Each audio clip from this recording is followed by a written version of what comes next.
Bueno, la primera part del llibre és, doncs, la vida és breu. El sol m'enlluerna i no em deixa escriure les primeres paraules d'aquest papir que d'alguna manera em contindrà. La llum de la vista és un consol per als homes d'aquesta regió del nord, però és massa intensa per als infants i els vells i excessiva per a la salut dels ulls. Ara me'ls fa tancar i no puc observar el pardal que fa acrobàcies sobre la tija prima d'aquest ocell ple de punzelles i de pugó. Amb l'intent de menjar-se els animalons que amenacen les flors, l'ocell acompleix el seu objectiu de viure. L'aire i la llum d'aquell matí de primavera em revitalitzen el cos i em fan sentir el goig d'estar viu. Les abelles no paren de treballar sobre les flors escollides i del seu rondinar em fa companyia mentre escric sota aquest temperat de fulles generoses. Ah, les abelles! Ja ho saben prou les vides, que la mel és un gran remei per les aspes dels infants. He deixat la daurada d'Atenes per estar unes quantes setmanes al costat d'Hipòcrates i aquí, a Larissa, sóc el seu hoste. Aquests dies penso en Atenes i sé que vull acabar els meus dies a la meva ciutat del sud. Tanmateix, m'agrada conèixer Larissa i entendre el tarannà dels seus habitants. La gent d'aquí em mira perquè porto el pilós. Me'l poso per protegir-me el cap dels raigs solars, tal com fa Hipòcrates i tal com feia Ulisses. Tot i que és un senyal de noblesa, també el porto per honorar els déus. Molts dies em cobreixo el cap amb la túnica per preservar la salut d'aquesta part vital de l'organisme.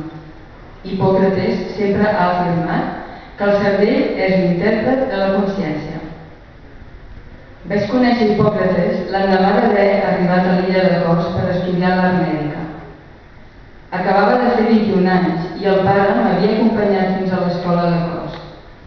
Heràclides, el pare d'Hipòcrates, era el gran mestre d'escola i descendia de l'honorable llinatge dels Asclepiades, iniciat amb Heracles i Asclepi. L'estirp dels Asclepiades, caracteritzada i coneguda a Atenes per l'elegància de la pràctica mèdica, enlluernava el meu pare i desitjava que jo tornés a Atenes convertit en metge. Recordo el primer dia d'estudiant i, sobretot, el moment d'haver vist Hipòcrates per primera vegada. Era un matí lluminós i feia vent. Les naus, amb les veles inflades, s'allunyaven de la costa amb rapidesa i gairebé no hi havia cap núvol blanc en el cel clar de l'illa. Els estudiants de l'escola de medicina havíem acabat la instrucció amb Heràclides i parlàvem relaxadament. Em vaig girar i els ulls se'm van clavar en un company que s'hi acostava. Caminava sense pressa, amb el pas ferm, i em va cridar l'atenció el seu aire distingit. Aleshores, no vaig saber per què, em va venir a la ment el cos perfecte d'Hèlios, el cavall més vigorós del meu pare. Em va semblar que alguns companys el miraven amb admiració. És Hipòcrates, el fill d'Heràclides, em van fer saber un estudiant que va endevinar la meva curiositat. Un altre company, amb més dots d'actor que de metge, ens va fer un senyal d'alerta i en un instant es va transformar en una carota de gran comediant. Va ser capaç d'imitar aquell jove superior que venia cap a nosaltres i ens va fer entendre que era un descendent dels déus. Totes les mirades es van dirigir cap al fill d'Heràclides. Vam començar a parlar més fluix i vam continuar conversant dels somnis. Un company explicava el seu darrer amb més aversió que entusiasme, com si el contingut l'espantés. Quan Hipòcrates va ser prop nostre, va sentir els seus comentaris i es va quedar amb nosaltres. Semblava que escoltés amb els ulls. Hem de mirar els somnis cara a cara. Són pura experiència.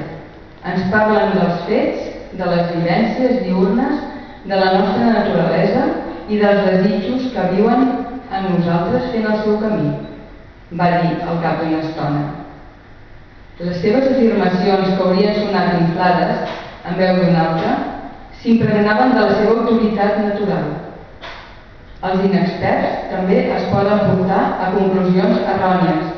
Vaig gosar intervenir per dos motius. Més per aconseguir que Hipòcrates es fixés en mi que per expressar les meves idees. Els mestres diuen que són més importants que moltes hipòtesis. Amb les seves revelacions podem fer fora la confusió, l'engany i algunes malalties, afegir. Les seves paraules em van despertar la consciència dormida. No vaig necessitar més temps per saber que volia estudiar al costat d'aquell company. Tenia sort de ser el seu condeixeble. Quan vam acabar la instrucció matinal, vaig anar a trobar-lo. Un cambrer acabava de portar un petit cove de vímet ple de peres i pomes. Els estudiants relaxats, després d'unes quantes hores d'estudi, parlàvem i assaboríem aquelles fruites refrescants. Vaig acostar-me a Hipòcrates, intentant allunyar les pors del judici que aquell estudiant tan dotat podia fer de mi. «Soc Alexandre d'Atenes. Ahir vaig arribar a Kos», li vaig dir. Una gran curiositat m'havia empès cap a ell. Ara puc ben dir que aquell dia vaig ser tocat per la dea de la fortuna. Vam parlar força estona. De seguida vaig experimentar que l'energia circulava dins meu amb més fluïdesa i que augmentava la meva capacitat de percepció. Al cap de poques setmanes vaig comprovar que al seu costat els estudiants ens enriquíem. Ens transferia una mena d'agilitat semblant a la dels nostres atletes i una alegria similar a la dels delfins quan salten rere les naus. Aleshores va començar la relació més important de la meva vida de metge i una de les més decisives per al desenvolupament de la meva consciència d'home. Han passat més de 40 anys d'ençà d'aquella trobada i avui m'embarco en una nova aventura, l'intent d'escriure la meva vida. És la vida d'un home que, a més d'haver experimentat ell mateix la joia i el dolor de viure, ho ha viscut en certa manera i, dia a dia, a través dels altres. Soc un atenès que ha lliurat la seva vida a l'art mèdica i que ha tingut la sort d'haver conegut Hipòcrates, el metge més gran de tots els temps. No he conegut cap home com ell, ningú que hagi estudiat amb tanta profunditat, perquè la vida és breu. Vam ser bons companys d'estudis i des d'aleshores m'ha guiat en el meu camí de metge. Quan el vaig començar a tractar a l'escola de Kos, vaig intuir que hi ha homes capaços de desvelar algunes veritats de la vida humana ocultes als ulls de molts. No he tractat ningú que sigui més observador que ell, cap servidor de l'art que hagi entès i expressat amb més saviesa veritats tan senzilles i profundes com aquestes. Que la vida és breu, que l'ocasió és fugissera, que el judici és difícil, que l'experiment és arriscat i que l'art és llarga.